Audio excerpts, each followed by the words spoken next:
Hi guys, it's SkintBoot here, and today what I'm going to be bringing you guys after a bit of time now is a No Man's Sky video. And in today's video, what I want to bring you guys is a topic and discussion which I've wanted to make for quite a while now, and is pretty similar to the very first No Man's Sky video which I made for this channel. And this is talking about No Man's Sky as a whole. When I first made that No Man's Sky video for MZK, the very first one, the one that kicked it all off, No Man's Sky was on, I think, 1.1, and as I uploaded it, 1.2 dropped like 3 days after or something crazy like that. Now, obviously, since that video was uploaded in March, a lot has happened since then, i.e., 2 new updates, which I didn't cover in that video. So today I thought I'd bring you a very discussion heavy, very honest video talking about, is No Man's Sky the right game for you? Now, I don't like to consider this a full-blown review because it's not. In fact, I want to do something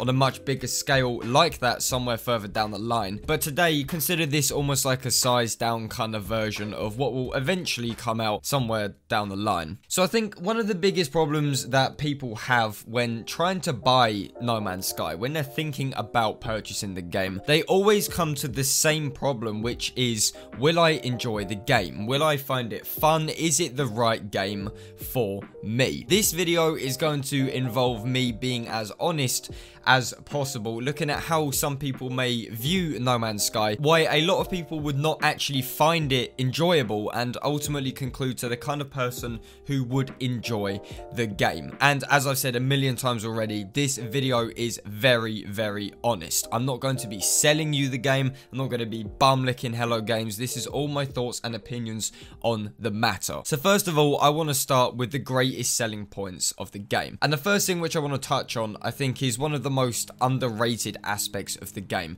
and that is the fact that No Man's Sky is art. No, this isn't some pretentious shit like, oh, the game speaks to me on mystical levels. I'm not pretending that No Man's Sky gives you inner peace or helps you to unite with God or some shit like that. What I am saying though is that the style, the colors, the soundtrack, just the general ambience is pure artistic genius. The game's overall style and feel is so heavily inspired by vintage comics and science fiction from the 1950s and 60s, and it's an absolute treat to look at. The way space looks when you're flying around your ship isn't just black with little dots of white like in real life. It's vibrant with purple, orange, and other bright colors. The ships are all wonderfully designed as well, and again, the colors just look so goddamn beautiful when you stop to admire them. And of course, the soundtrack. Procedurally generated music is honestly the craziest concept in the world, but its subtle nature and gentle, relaxing harmonies fit the ambience of No Man's Sky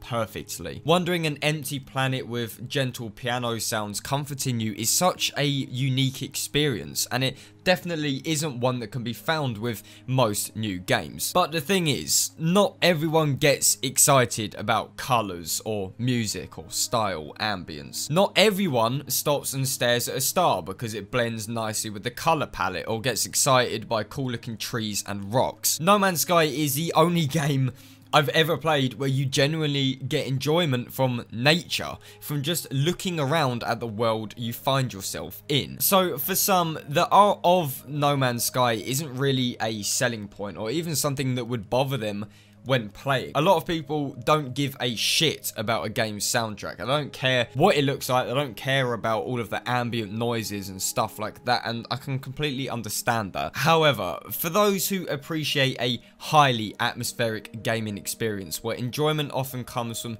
finding beautiful views or incredible planets, it's honestly the best screensaver simulator experience which you can buy. The next thing which I want to touch on is probably the biggest selling point of No Man's Sky, and that is the whole concept of discovering and exploring the unknown. It's a common fact that the game is all about exploring, about venturing to places that no one in the whole world has seen. Every planet, in theory, is unique with its own life and ecology, all for you to discover, log, and rename. The enjoyment of No Man's Sky comes from seeing stuff which is completely out of the ordinary, by having to adapt to alien planets which you just happen to land onto. You are an intruder at the end of the day, and some animals or plants chance will not take to your presence nicely. And this is what adds to the overall feel of No Man's Sky. You feel alone. You feel isolated. You don't ever feel truly at home until you build a big fucking base on a planet and destroy all the wildlife. You aimlessly wander this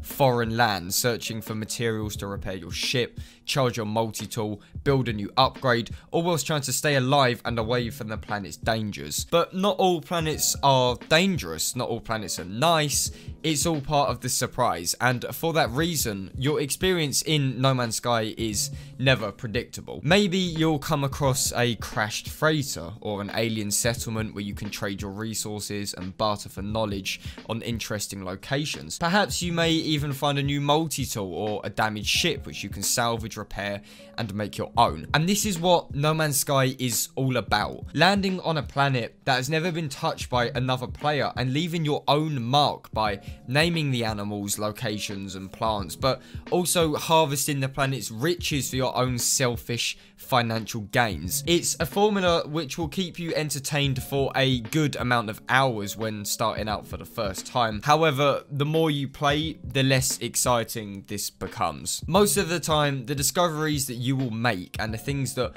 blow your mind are usually sights or views or a cute little rock on the floor. The discoveries are timid, and this is one of the biggest issues with No Man's Sky. You will never find some kind of Rick and Morty planet with advanced civilizations and huge arses populating the landscapes. The game is, again, timid because of procedural generation and the fact it still isn't perfect. No Man's Sky doesn't give you planets which are so out of the ordinary that all the trees are made from dead children, or the ground is made up of Xbox controllers, or something so fucking crazy it just stops you in your tracks. What the player sees and discovers are usually very Earth-like. Trees are bits of wood with leaves. Seas and rivers are water with weeds at the bottom and fish-like animals. Because of our limited understanding of the universe and the fact that we only have empirical evidence from Earth as our inspiration, Hello Games cannot create stuff which we have never seen before. It's always going to be based off our own experience of life. So when we land on a random planet in No Man's Sky, in this procedurally generated universe, the first thing we are always going to see are trees, grass, rocks, just like Earth. And this plagues the No Man's Sky discovery to the point that you are literally just scanning bits of wood over and over again. If you were expecting Rick and Morty the game with all of these crazy environments to explore, No Man's Sky doesn't really deliver that. You can find some interesting things. Let me explain this very, very clearly, like the new weird biomes that were added into 1.3, but it's limited. And for that reason, discovering alien planets does eventually become predictable and dull and just ultimately disappointing. It isn't so extraordinary finding shit that it makes you want to keep playing to see what you can find. After the first few hours of playing No Man's Sky, you've essentially seen everything. And since the whole game relies on this exploration of going to alien planets, it fails in that. And this is one of the biggest issues with the game. It gets boring quick. But if you enjoy finding things on your own, getting a kick out of a really pretty view or a cool looking animal, then No Man's Sky is perfect for your own selfish interests. The game doesn't drag you to an animal and make you look at it or hold your hand to the next cliff face to grab a screenshot. It's all down to you. The game is very much an independent experience, and that does appeal to quite a lot of people. However, on the other hand, if you're someone who likes to have a constant objective or being told what to do when they touch down into a new game, then No Man's Sky may not be for you. There are no objectives on planets, generally speaking. You have to work out yourself that you want to upgrade X, or you need more of X to create Y. The game isn't going to be breathing down your neck, ensuring you're progressing with the game. Fair enough, it starts out with a tutorial, it introduces you to the basics, and yes, there is a story and you do have quests and things like that, but they are very subtle, and at least in my opinion aren't that interesting enough to warrant following them religiously. So for that reason, if you are a person that loves instant gratification, i.e. getting big fat XP bonuses on your screen and you have a bar of progression every single time you boot up the game, then No Man's Sky will ultimately just feel empty and meaningless for you. But for those who perhaps are a bit more mature, this is actually a welcome change in an industry where games are literally just shoot this, blow this up, speak to this person. But ultimately, it comes down to you. If you think you can be entertained by a cool looking tree or by a nice looking view, then chances are you'll probably find No Man's Sky to be an absolutely amazing game. However, if you don't, and if you find this whole concept just boring and depressing, ultimately the game won't feel that satisfying when you play it. So that is pretty much all I have to say on the matter. Please do let me know what you think in the comment section down below. If there's anything you think I might have missed or glazed over, then please do feel free to let me know. Thank you for taking the time to watch this video. It really does mean a lot. Please do feel free to drop a like on it, and if you guys could also subscribe to MZK, then that'd be absolutely fantastic. And as always, I will see you guys on my next video. This is SkintBoot, signing out.